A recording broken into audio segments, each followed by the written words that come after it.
Hey everyone, so I just wanted to make a quick video talking about Resident Evil Village as I haven't really done so in a minute.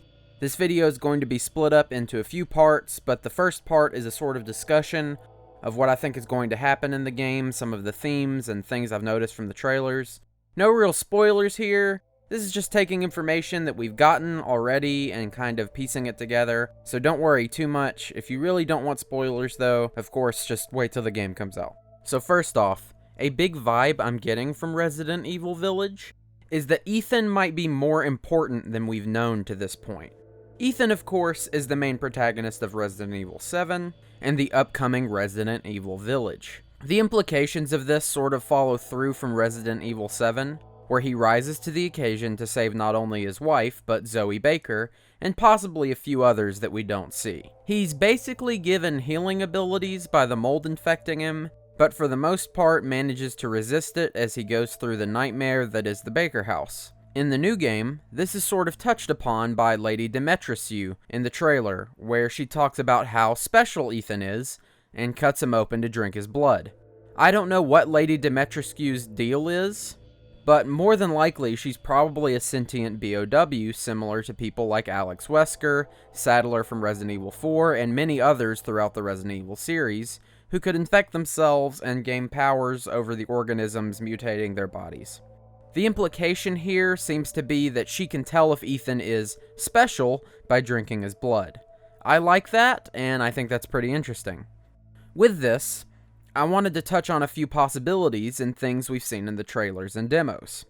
First is that Ethan is actually special, or some kind of carrier or BOW himself. This could either be from the Baker family incident, or maybe even before, considering Mia was working for the Connections on some kind of secret illegal BOW stuff like the Molded. It's hard to say overall. I would like to think that she wouldn't infect her own husband, but you never know, considering she was working for a group that was willing to do this to children. The more likely situation, just from the evidence that we have so far, is that the infection occurred during the Baker incident, and has left some kind of change on his body even in spite of the treatment that apparently cured him. I feel like this will probably play a pretty big part in Resident Evil Village. Whether they want him or his daughter for being special for something in their blood or their genetics, or Ethan's just special because he's so lucky that he manages to survive all these intense and dangerous situations. Adding to this, we have something that I think is both funny and interesting and cool, which is that Ethan seems to have trained up in his gun use and fighting. People noticed in the trailers and the demos that Ethan is much quicker and adept at reloading certain weapons, and the sort of fighting mechanics that you can do like blocking and things like that in the game are more refined. I remember watching the big trailer reveal and tons of people commenting, "He can reload better! That is character development!" and laughing. It's so cool to see people so excited over such simple details, but additive ones at that. There's a good chance that Ethan did train up after the Baker family situation. I mean, really, who wouldn't? After going through something like that, you'd probably want to get fit and know how to handle a gun. This would mean we might get to see more action-y moments a la Resident Evil 5 coming from our main protagonist, which I'm kind of excited for. The idea of Ethan punching a boulder or suplexing enemies like in Resident Evil 4 is really exciting to me. I don't think it'll get that ridiculous since Resident Evil 7 and 8 seem to be going for at least a semi-realistic tone in certain parts of the game design, but maybe. Then when it comes to the overall story, I also wanted to discuss a couple of things. This will be the part that I kind of dig into what's already happened in some of the trailers and other games, and some things that I missed upon the first viewing of the trailer. So during the trailer, you get a shot later in the trailer that shows this big factory. I just kind of scanned over it during the live stream because the quality was so low, but when the trailer was posted in high definition, I noticed that the things the machines were carrying were people. This big, scary factory has people hanging on hooks and being transported around.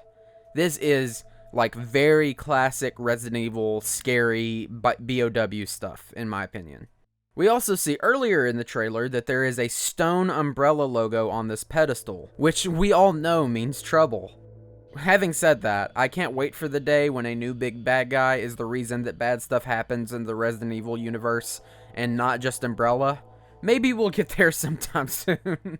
We also know from this game that there is a painting of the older lady from Resident Evil Village in Lucas's puzzle room in RE7, as well as Lucas trying to sell data about the Molded and Evelyn to an unknown client in the Not a Hero DLC from the game. These clients could be the bad guys from Resident Evil Village. I'm really interested to see if that's included in this game. The implications of all these things are really interesting when you look at the overall theming of the game.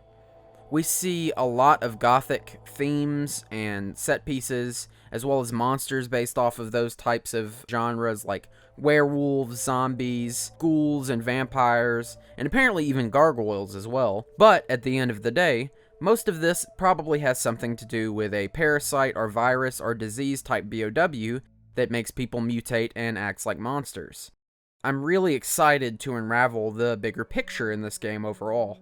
The possibility that fighting more mutated people who don't just become mindless monsters, but instead have control over the thing inside of them is really cool, and something the bad guys of the Resident Evil series have been trying to do unsuccessfully for so long, and to know that we might be getting to a point where that becomes a more regular thing, where the people aren't just like mindless drone monsters, is really cool. Also, hearing that we're going to get 4 separate playable areas, and having played the Village and Castle demo, it honestly just kind of feels like Resident Evil 4 Part 2? But not really? It plays so similarly, but so differently at the same time. But so much of the design philosophy from Resident Evil 4 and 5 and games like it are there. But better? And more refined? I don't want to say just yet though. I don't want to say that this game is going to be fantastic or anything like that, but I am obviously very hyped for it. That brings me to the final topic of the video, the demos and the gameplay.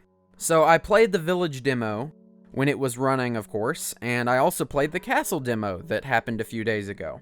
I'll say that I enjoyed the Castle demo more than the Village demo. I watched Maximilian Dude play both, and his opinion was kind of the opposite of mine. He thought that the Village demo was better than the Castle demo. I think this is probably a good thing. Different people are probably going to like different segments of Resident Evil Village more, just like they did with Resident Evil 4. But the main reason I like the Castle demo more was it just felt like more happened. The Village demo was really open, but I didn't really feel like there was too much to find. I also didn't have enough time to play it and sort of get a hang of the controls, so I kind of rushed through it. Of course, when you get to the bit of story that's shown in the Village demo, it ends soon after that. The Village demo mainly felt like it was made to show off this little bit of story from relatively early in the game, which is fine. It just didn't feel as fun to play to me, and I didn't really think that bit of story was earned, really. It just kind of comes out of nowhere, and okay, maybe with the full context from the game, this little bit of story will be better, but from what we saw in the demo, I didn't really like it too much. The Castle demo, on the other hand, is where I had the most fun and found the most interesting stuff. Not only do you get to explore the beautiful castle and all of the wonderful details about it, but you get to fight quite a few different enemies and little enemy gauntlets. You also get to see the Demetriou sisters and have them chase after you and kind of fight them, as well as meet the Duke Merchant character for the first time, and check out how the mercantile system is going to work in this game. It was also just really cool to see how interconnecting the level of the castle was, with all these unlockable doors and sections that kind of come back into each other. I love that design in Resident Evil games, and to see it in the demo already is very exciting for me. I'm probably saying very exciting a lot. I'm very excited about this game, and I will keep saying it until you hate me. I'm currently playing through Nier Replicant right now, so I'm going to finish that, and then probably play Resident Evil 7 again before Village comes out. And then, of course, Village. You can probably expect some kind of video from me on it. If you want to see some type of regular gameplay or my favorite moments or something, I might upload some of that here to my channel, just let me know. Otherwise, if there isn't enough demand for it, I'll be putting most of the gameplay that's just straight up gameplay, maybe with commentary, on my second channel, which I'll put up here or in the description. I might upload some clips that I think are especially interesting or funny to the main channel. Thanks for watching. If you can't tell, I'm pumped for this game, and I can't wait for it to come out and play it. Alright, till next time, Ghost on Holiday is out of here. Woo!